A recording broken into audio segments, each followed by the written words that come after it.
இங்க பாருங்க. சொல்லுங்க. நீங்க தானே விவசாயம் பண்றீங்க? ஆமாங்க. நீங்க ஏன் விவசாயத்தை பலன்னு நினைக்கிறீங்க? ஏன் தேவையில்லாம உங்க உடம்ப பாதிச்சுக்கிறீங்க? காலையில நீங்க என்னங்க சாப்பிடுறீங்க? நான் அரிசி சாப்பிடுவேன். அரிசி எதுல இருந்து விளையுது? மண்ணுல இருந்து தான் விளையுது.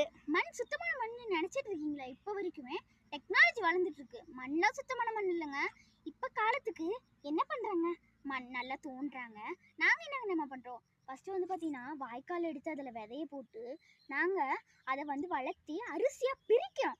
ஆனால் அவங்க அதை போட்டு விதையை போட்டு அதில் கெமிக்கல் ஊற்றி அதுக்கப்புறம் இங்கே பிரிக்கிறாங்க. இந்த மாதிரிலாம் பண்ணுறது வந்து பார்த்தீங்கன்னா கரெக்டே இல்லைங்க. நான் சொல்கிறது கேளுங்க. முதல்ல வந்து இங்கே பாருங்க. நான் எக்ஸாம்பிளுக்கு உங்களுக்கு சும்மாவே காட்டுறேன். ஃபர்ஸ்ட் அப்படி எடுத்துக்கோங்க.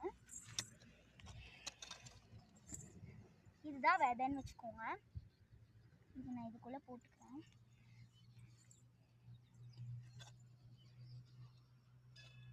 இப்படி நாங்கள் மூடி வச்சுக்குவோம்.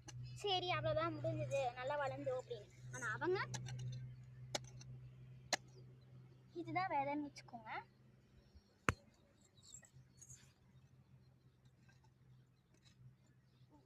உள்ள கெமிக்கல் ஊற்றி இது பண்ணிடுறாங்க. பண்ணினோடனே அது என்ன ஆகுது? நல்லா சீக்கிரமாக வளர்ந்துடும். இந்த மாதிரி சுத்தமாக இந்த மாதிரி கெமிக்கல் ஊற்றி வளர்க்குறதுக்கு எதுக்குங்க வளர்க்கணும்? உடம்புக்கு நல்லதில்லை. இது ரொம்ப சுத்தமான மண்ணுங்க. சுத்தமான மண்ணில் செஞ்சு சாப்பிடுங்க.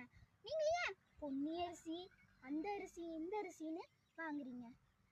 அந்த அரிசி இந்த அரிசி வாங்குறத விட்டுட்டு நீங்கள் வந்து பார்த்தீங்கன்னா நல்ல அரிசியை வாங்கி போடுங்க. அதுதான் நல்லது.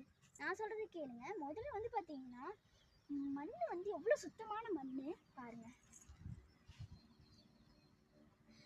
இந்த சுத்தமான மண்ணில் இந்த வீடியோ பிடிச்சிருந்ததுன்னா மறக்காமல் எங்கள் சேனலுக்குள்ளே போய் ஃபுல் வீடியோ பார்க்கணுன்னு நினச்சிங்கன்னா யூடியூப் சேனலில் லைக் அண்ட் சப்ஸ்கிரைப் பண்ணிவிட்டு உள்ளே போய் பாருங்கள். இதோட ஃபுல் வீடியோ இருக்குது. தேங்க்யூ ஃபார் வாட்சிங். சப்ஸ்கிரைப் பண்ணிவிட்டு பாருங்கள். இதோட ஃபுல் வீடியோ வேணும்னு நினச்சிங்கன்னா மறக்காமல் எங்கள் சேனலுக்குள்ளே வந்து பார்த்தீங்கன்னா நீங்கள் போய் இதோட ஃபுல் வீடியோ இருக்கும், அது நீங்கள் போய் பார்க்கலாம். நன்றி, வணக்கம்.